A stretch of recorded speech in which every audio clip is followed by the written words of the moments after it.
Okay, hi everyone. We're on? Yes, you are. Okay. Hi, I'm Erica Woodin. I'm a professor at the University of Victoria in British Columbia. I'm a clinical psychologist, and I'm going to be talking about trauma more broadly defined than just intimate partner violence, but a bit about its relationship with partner violence and other outcomes for families. I have done work in most of my career looking at close relationships. Oh, now is it better? No? Okay, now is it better? Yes. All right, thank you. So I've done work in most of my career looking at close relationships. I mostly do work with couples who would be considered sort of in the situationally violent end of the spectrum from Johnson's typology. So couples where argument sometimes gets out of control and becomes violent, either psychologically or physically. So I've thought a lot about these issues over the years, and it's really interesting to hear the perspectives in this room today. I also do interventions for couples with this type of violence in their relationship. And I do the interventions with both the men and the women in the relationship, which has gotten quite a bit of pushback over the years, even though we have extensive safety protocols to make sure that we are only working with couples where that kind of intervention won't put one person at risk. But it's interesting, even in the absence of data to suggest risk, there is a lot of concern that this could be a risky procedure. So we continue to go on and do this work, and I'm doing another project right now with couples who are transitioning to parenthood and working with couples who are violent in order to hopefully change that trajectory going into parenthood. But that's for another presentation. It's still an ongoing study. So I'm going to talk to you about a study that I've completed a few years ago that I think is really interesting and gets at some of these maybe gender differences that we see in close relationships, and specifically around the transition to parenthood. I stand close, don't I? Maybe? Okay. So in terms of the transition to parenthood, one of the things we do know, and we've known for a lot of years, is that it's a time of stress and change for couples. Those of you with children probably agree with me.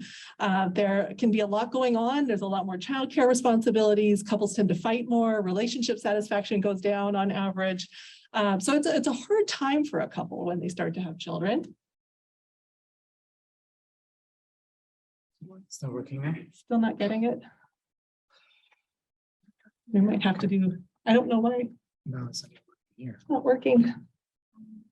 Sorry, I'm going to have a lot of clicks. I like the clicks. It's also a really important developmental period for developing parenting and co-parenting strategies and for early child development. So we care a lot about the transition to parenthood, and we want to understand how couples are doing at this time. We also know some parents have more difficulties than others during the transition to parenthood. It seems to be quite hard for some couples, whereas others, struggle and have stress, but also navigate it pretty effectively.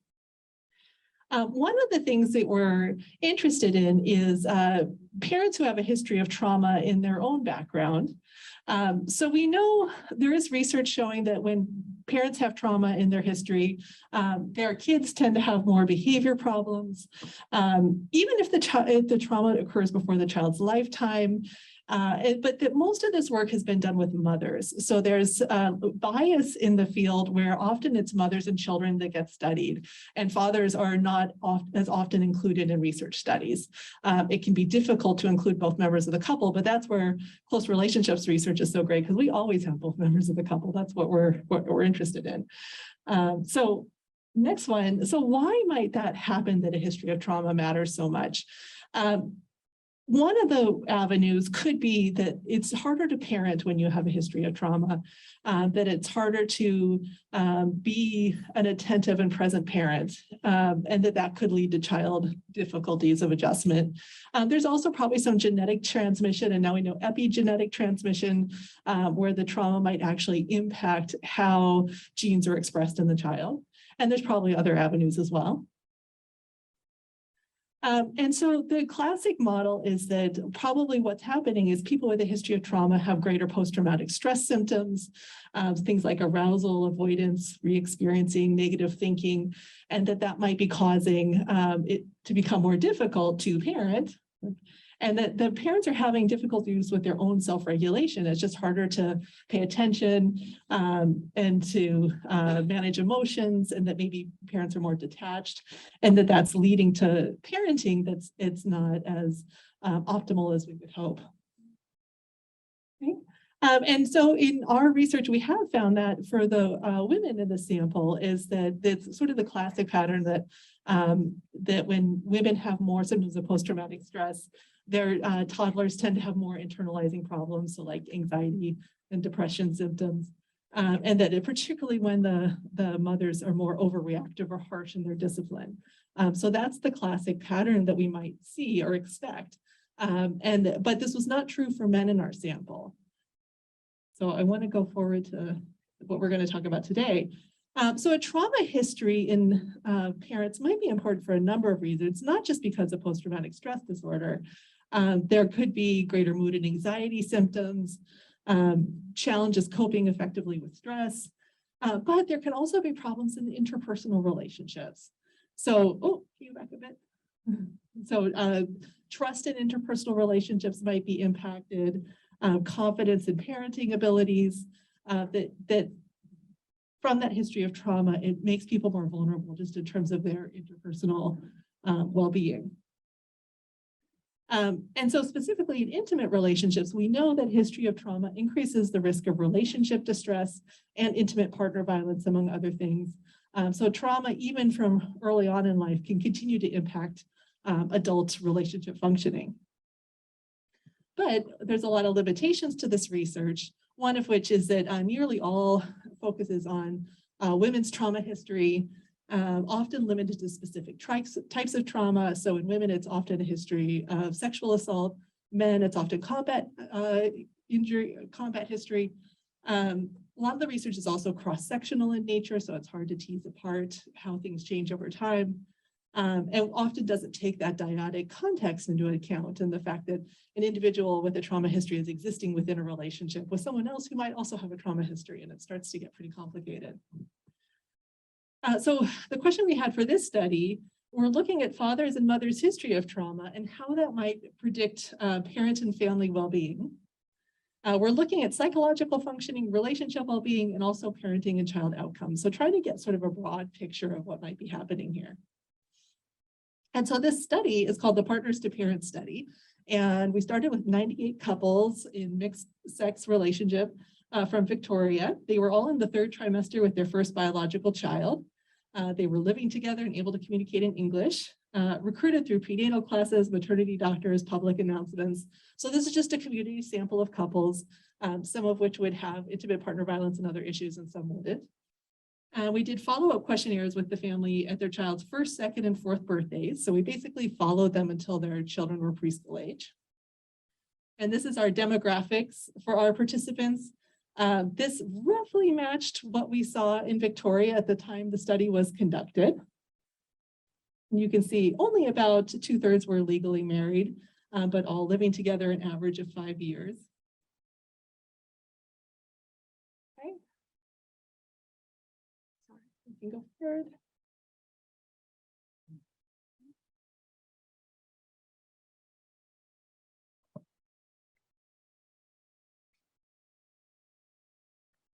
Hopefully. I think we're stuck. Okay, there we go. Thank you. So we had a number of questionnaires that we gave these participants. So we asked about their trauma history. So this is a broad range of possible traumas: crime-related events, general disaster and traumatic experiences, physical and sexual experiences. And then we also asked about symptoms of post-traumatic stress disorder. And then we also asked about other psychological indicators of well-being, so symptoms of depression and perceived stress. And then for relational well-being, we asked about relationship satisfaction, something called emotional flooding, which is a tendency to be overwhelmed by your partner's negative behaviors. So in the middle of conflict, do you feel overwhelmed and like it's hard to think straight, and is it very stressful? Hostile attributions, which are things like when you think that your partner is doing things on purpose to get at you. So my partner left my socks on purpose, left her socks on the floor on purpose to drive me crazy, that kind of thing. And then coercive controlling behaviors. So things that are, we've talked about in other presentations today, more sort of monitoring and controlling the partner's behavior. And then we asked about parenting stress. How stressful is it to parent? And then parenting confidence. Do you feel like you're doing a good job as a parent? And then we asked about child adjustment, how the kids were doing when they were in preschool. So I won't go over all of this fancy statistics that we did, but we do something called hierarchical linear modeling, which allows us to say there's two people in this relationship, and the relationship is changing over time for both of them in ways that are connected. And so we can capture that connectedness with this kind of analysis. So here's the fancy model we did. You can go to the next part too. So there's basically two levels. I won't go through all of this right now, but some of you might recognize these types of analyses. But I'll, in the next slide, show you a little bit about what this means for us. So what we did is we started at birth, and we asked for each of, oh, can you go back a little bit? Thank you, just let's stop it right there. Thanks, that's good.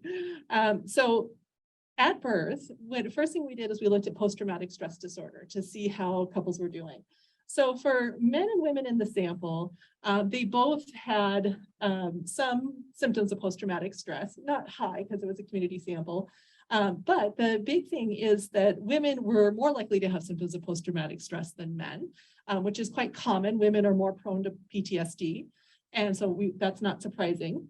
And this, to be consistent with the past literature, we also found that if you have a history of trauma, your odds of having symptoms of PTSD are higher. So that all makes sense. For men, male history of trauma increased the risk of male PTSD, and for women, the same for their own. But the symptoms of PTSD didn't change over time for men and women.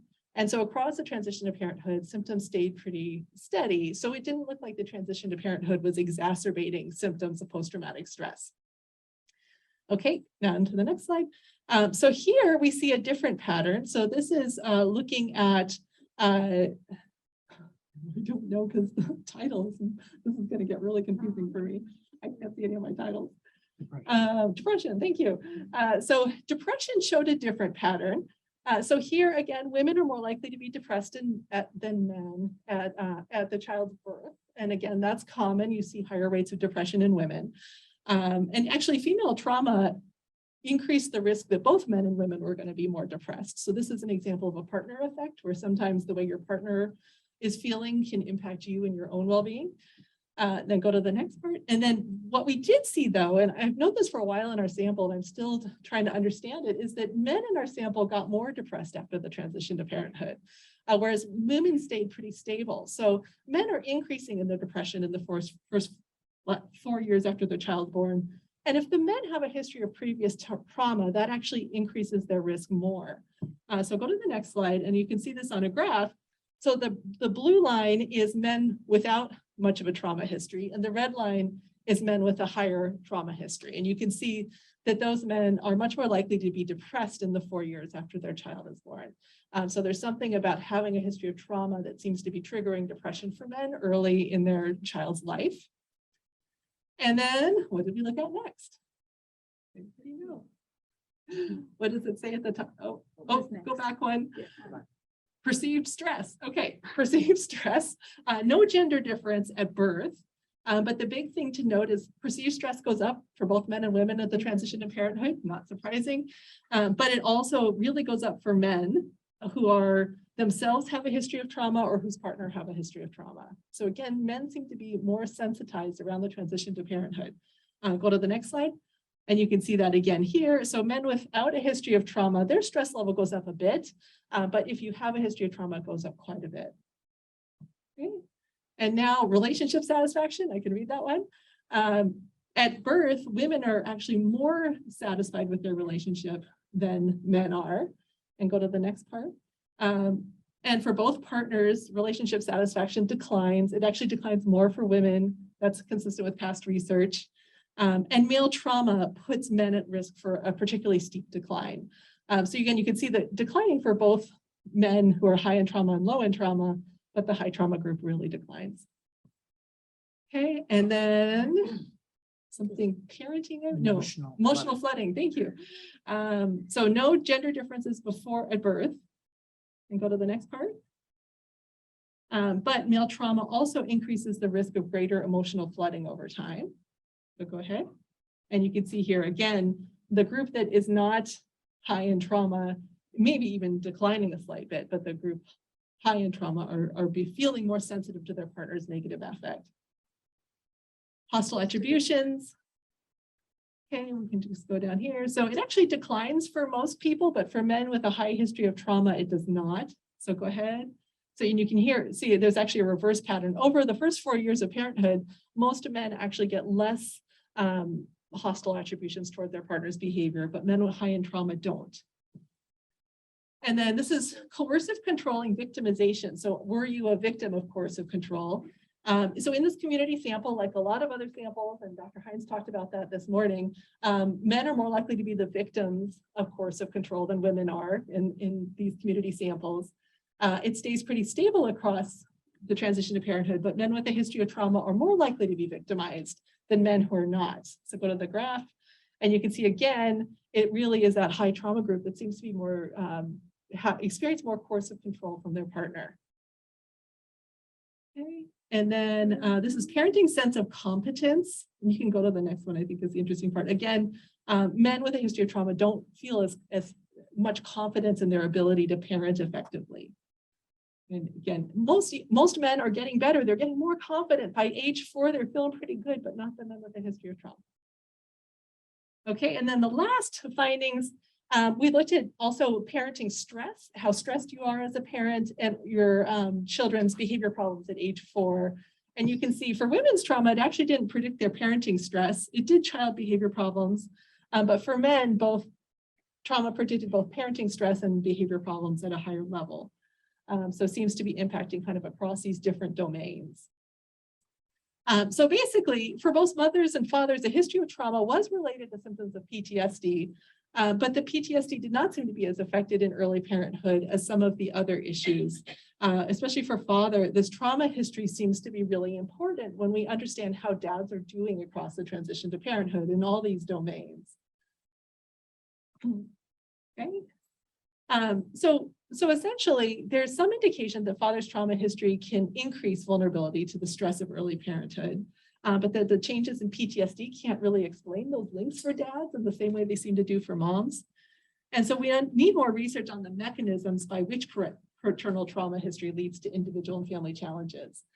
So some people early in the day asked about family of origin abuse. I wonder if that's part of it, if dads didn't really maybe have the best role models for what it looked like to be a father. And so the transition to parenthood might be a particularly fraught time. I wonder about some disrupted attachment, just feeling like it's hard to create secure attachment in your family. Maybe specifically fears of parenthood, like, am I gonna be a good dad? I don't know what I'm doing. And one of the things I think about all the time in this area is the lack of social support that men get around the transition to parenthood. It's just incredible how much support women get, which is wonderful.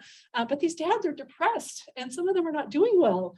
And there's no, at least in Victoria, there is hardly anything. There's like one Facebook group for dads that just barely stays alive, and that's about it.